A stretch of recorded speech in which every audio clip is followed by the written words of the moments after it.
Bismillahirrahmanirrahim. Assalamualaikum warahmatullahi wabarakatuh. Halo, nama saya Rizky Adiatma, SPM 18170510555 dari kelas B akan menjelaskan tentang tugas untuk mata kuliah pengenalan pola. Soal yang pertama itu jelaskan instalasi, environment tools, dan settingan awal NAIM. Yang kedua, cari data dari UCI atau Kaggle, lalu cobakan salah satu supervise, mulai dari decision tree sampai deep learning. Machine learning pada tools NAIM. Semakin kompleks algoritmanya, semakin nilai tugasnya besar. Buat penjelasan video jawaban untuk poin-poin di atas dan unggah di YouTube. Yang pertama, kita download dulu NAIM-nya di website resminya itu naim.com. Setelah dibuka, ini adalah situs resminya. Lalu untuk mendownload, kita tinggal klik download. Lalu selanjutnya pilih download NAIM di sini. Lalu di sini ada pilihan, ada 3 sistem operasi tergantung dengan sistem operasi yang digunakan. Di sini saya menggunakan Windows. Dan di sini untuk pemilihan installer atau yang lain-lainnya saya memakai installer. Lalu download, maka akan ada di setelah download ada installernya di sini. Lalu klik aja, kalau misalnya ini installer, ya diklik terus install seperti aplikasi pada umumnya. Jadi dia akan nanya tentang lisensi dan tempat naruh direktorinya di mana. Setelah diinstal, maka NAIM terus siap untuk dijalankan.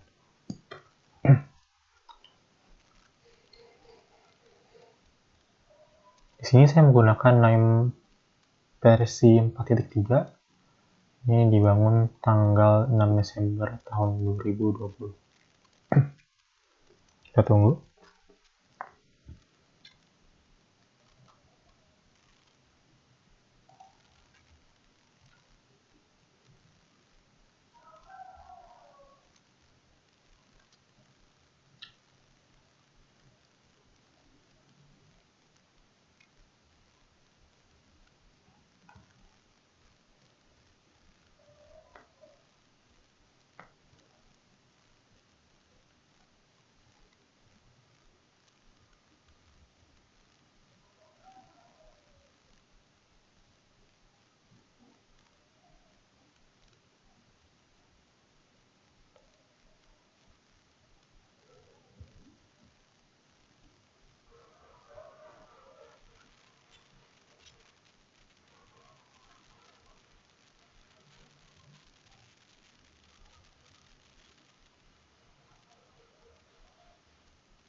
Dan jika sudah terbuka seperti ini merupakan tampilan awal dari aplikasi NAIM. Di sini ada macam-macam di sini. Ini ada file edit users dan lain-lain, ada explorer dan lain-lain. Kita akan coba membuat sebuah project dengan cara klik file di sini, lalu klik new di sini atau Ctrl N. Lalu kita pilih new NAIM workflow. Next. Terus nama projectnya apa? Misalnya di sini pengenalan pola. Kita klik finish.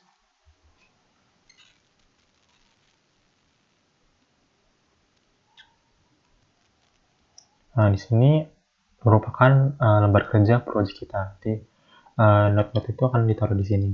Dan juga di sini ada explorer. Di sini tempat misalnya di sini ada My NAIM Hub nih untuk kalau misalkan kita bisa menghubungkan dengan akun NAIM kita.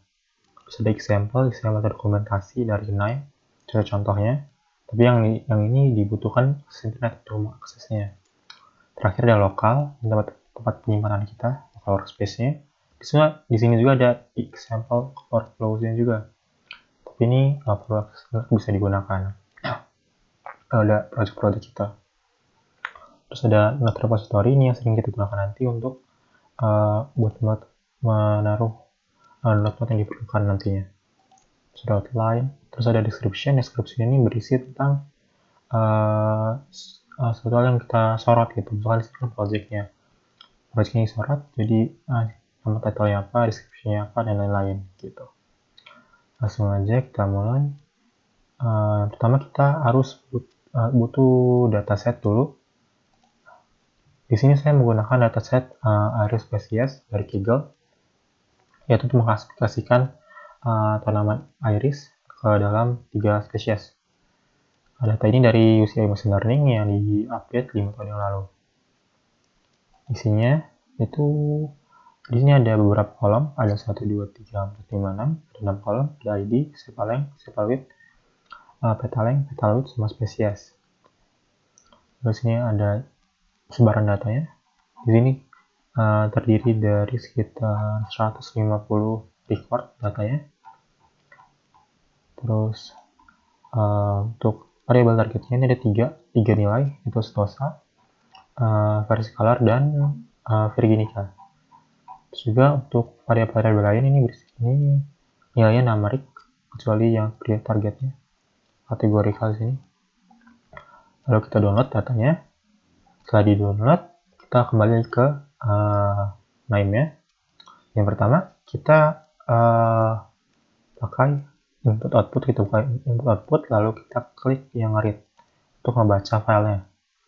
Terus sesuaiin dengan file kita apa. Misalnya ini karena kita download ke CSV, kita pakai CSV reader. Kita drag and drop di sini. Nah, di sini ada namanya CSV reader. Di sini ada semacam status, ada merah, ada oranye, ada hijau, ini ada nama node-nya. Terus sini kita tulis ini load datanya. Lalu dataset. Untuk load datanya kita klik 2 kali di sini. Lalu kita pilih filenya, kita browse tempat download dataset yang tadi. Di sini saya taruh di desktop. Kita open. Lalu karena ini belum rapi, formatnya kita auto detect format, kita kan dengan rapi. Terus untuk ID-nya di sini ada 2 ID-nya, kita punya ID, baris ID-nya. Jadi kita centang hasrow ID. Nah, jadi seperti ini. Kita apply, lalu klik OK. Lalu ini berubah jadi kuning. Untuk kita lagi di execute atau tekan F7. Nah, dia sudah eksekusi jadi hijau. Kita pindah ke sini. Untuk melihatnya, tinggal klik yang gambar kecepatan besar dan tabel ini, terus F6. Nah, inilah data dari dataset kita. 150 record di sini. Selanjutnya kita akan memvisualisasikan datanya. Yang pertama kita bakal coba menggunakan pie chart. Di sini juga di node repository terdapat menu pencarian untuk memudahkan atau mencari node-node yang kita butuhkan. Kita pilih pie, taruh di sini, lalu kita sambungkan. Di sini sambungkan dari CSV reader ke sini. Berubah. Lalu kita lihat ini ya. Kita pakai jumlah saat ininya dan pengaturan lainnya, kita klik OK, lalu kita jalankan, execute. Lalu untuk melihatnya tinggal tekan F10 atau tekan tombol kecepatan besar ini. Kita tunggu.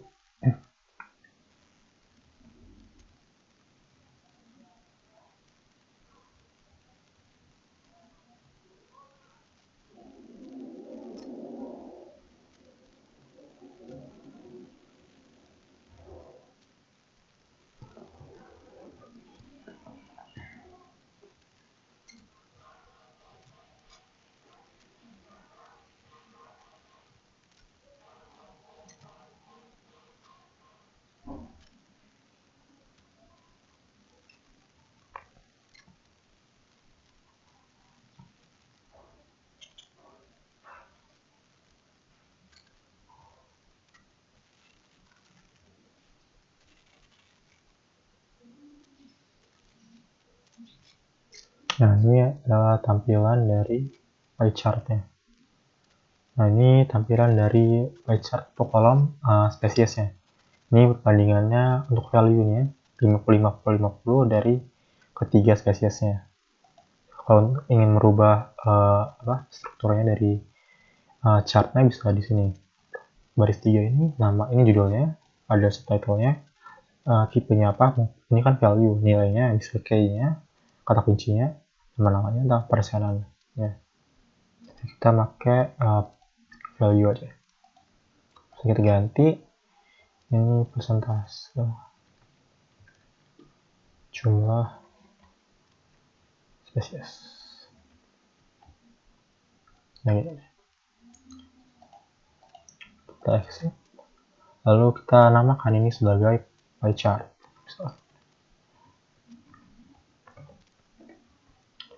Selanjutnya kita akan coba menggunakan visualisasi data menggunakan bar chart. Bar chart di sini, lalu kita sambungkan dengan CSV Reader-nya. Lalu klik 2 kali di bar chart-nya. Lalu di sini kita ingin mencari rata-rata dari agresi metodenya, kita pakai rata-rata, mencari rata-rata dari tiap-tiap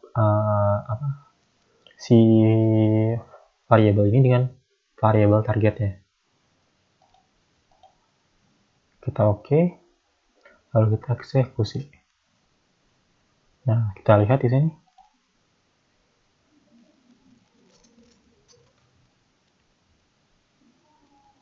Ini adalah bar chart-nya dari ini rata-rata dari tiap-tiap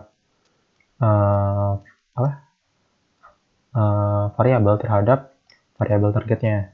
Di sini terlihat kalau rata-rata dari sel paling besar itu ada di Virginica, sedangkan yang terendah itu di Sentosa. Kalau untuk set value-nya paling tinggi itu di Sentosa, terendah di Versicolor. Terus kalau petalengnya itu paling tinggi di Virginica, terendahnya di Sentosa. Sedangkan di petalwidth-nya itu tertinggi di Virginica dan Sentosa itu paling rendah. Ini adalah rata-rata perbandingannya. Ini kita rata-rata.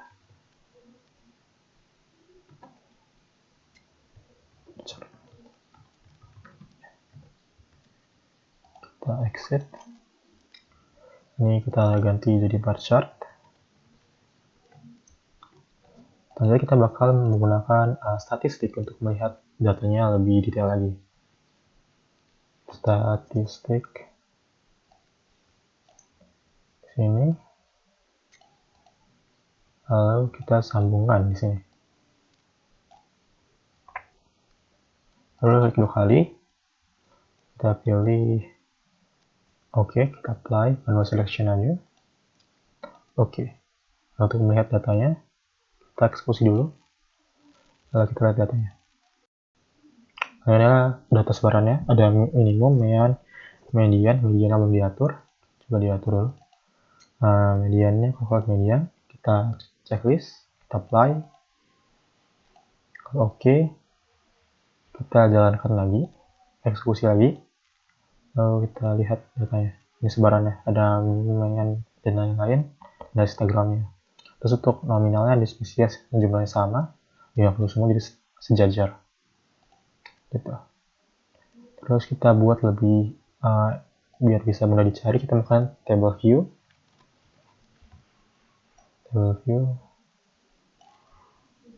Sini kita sambungkan dengan statistiknya. Sambungkan. Lalu kita seret yang yang tidak diperlukan, misalnya tidak diperlukan kolom, nggak perlu diperlukan, kita pindahkan.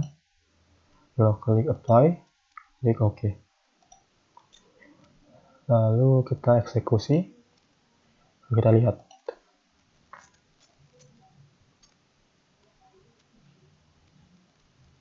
Nah, ini adalah bentuk table view-nya, jadi lebih rapi, bisa ada menu search, menu show, dan lain-lain. Ada menu pagination juga di sini. Terus yang terakhir coba kita akan mau kondisionalkan dengan box plot untuk melihat itu bandingannya di tiap-tiap variabel. Statistik. Ini table view. Ini kondisi yang box plot. Ini lagi geser ke sini. Lalu kita atur. Kita mau selection ke arah misalkan cuma kita petal paling dulu. Kita apply ke OK. Lalu kita eksekusi. Sekarang kita jalankan.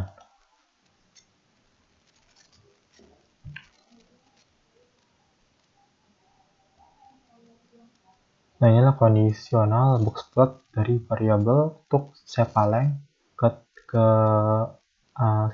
spesiesnya. Di sini bisa dirubah, misalkan ingin buat perbandingan, ini kan dari sepaleng bisa dirubah jadi sepal width. Di sini perbandingannya paling tinggi ini di setosa, terus ada di petaleng nih paling tinggi di virginica, sudah petal width ini yang paling tinggi di virginica juga. Jadi ini conditional box plot. Nah, kita taruhnya ini di setengahnya. Nah, di sini kita bisa merapikan atau mengsimplify, membuat ini jadi simple. Jadi kita blok tiap-tiap node-nya. Dari sini file, kita blok bar, statistik, kondisional, dan table, kita blok. Terus kita buat komponen. Create komponen. Ya, kita namain dengan visualisasi data. Klik OK. Nah, dia akan jadi ringkas seperti ini.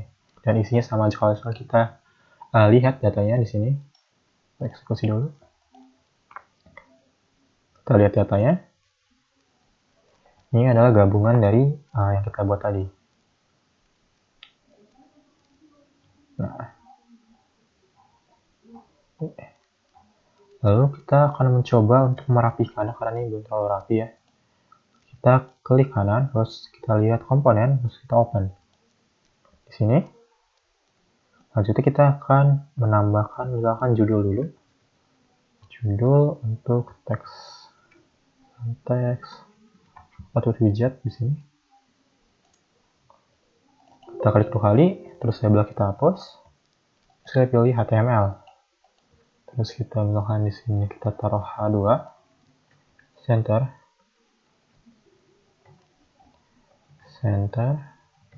H2. Selain di sini visualisasi data.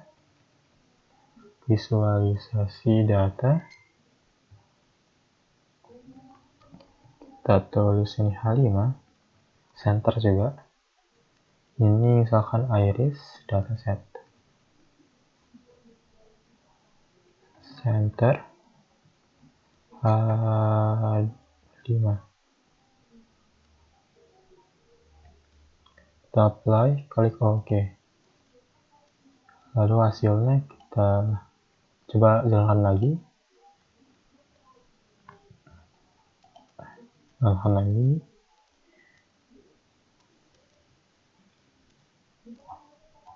Nah, sini masih belum rapi, harus di atasnya ya. Nah, kita akan merapikan semuanya.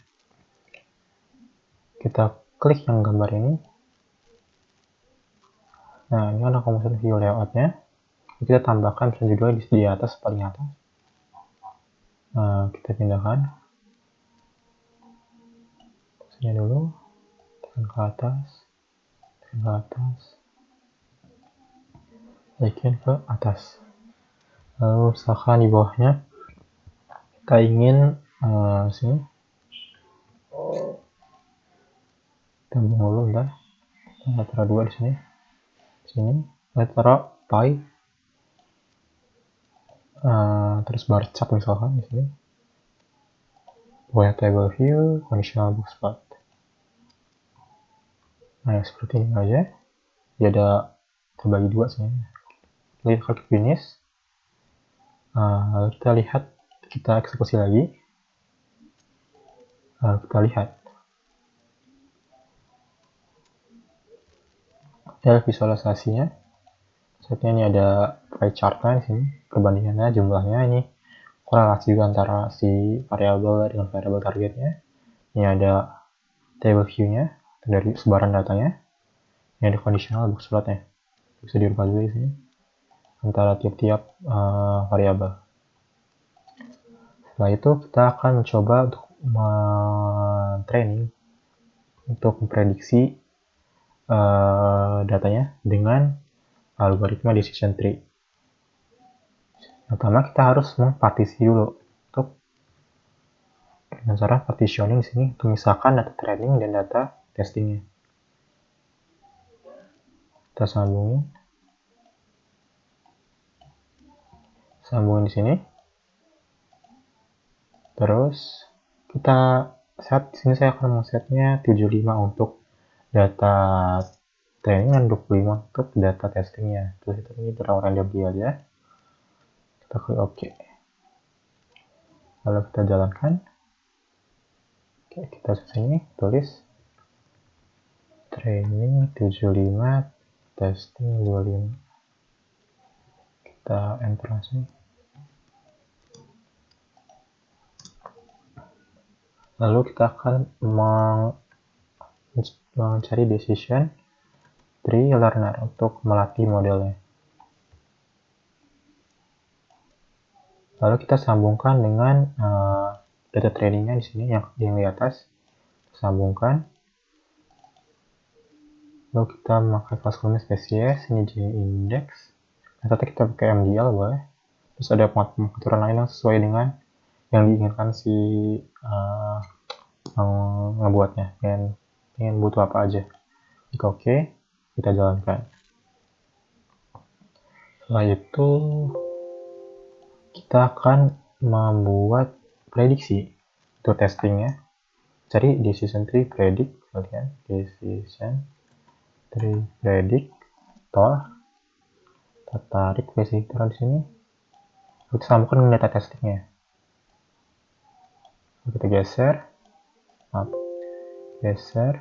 terus sambungkan untuk yang satunya ini disambungkan dengan decision tree learner-nya. Ini di training datanya, di training, di prediksi.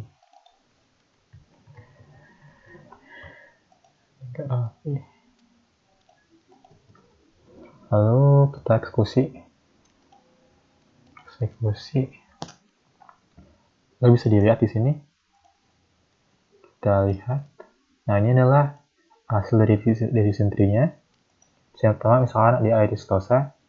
Jadi tanya apakah si petal width-nya itu dari 0,8. Jika iya, maka dia termasuk golongan Aristosa. Terus jika ditanya lagi apakah si petal width-nya itu kalau misalkan petal width-nya lebih dari 0,8, dia bakal verticaler. Terus ditanya lagi apakah si petal width-nya itu kurang dari 1,75. Jika iya, maka dia akan verticaler. Sedangkan jika lebih dari 1,75, dia termasuk ke kategori Iris virginica gitu. Ini adalah pohon decision tree-nya.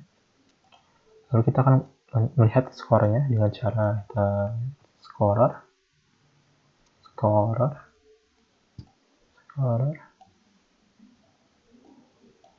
Lalu kita sambungkan dengan prediktornya. Ini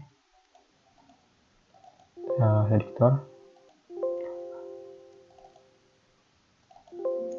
Nah, di sini kita pilih terus kolomnya kita spesies, terus kolomnya kita misalkan prediksinya. Klik apply, klik OK, klik eksekusi. Lalu melihatnya, tinggal kita lihat di sini. Nah, di sini terlihat conversion matrix-nya. Di sini skornya dengan klasifikasinya 36 dengan akurasi 94,73737%. Dengan warung klasifikasi 2 dengan error 5,263%. Jadi ini adalah hasil dari prediksi yang telah kita buat tadi, model yang kita buat tadi gitu.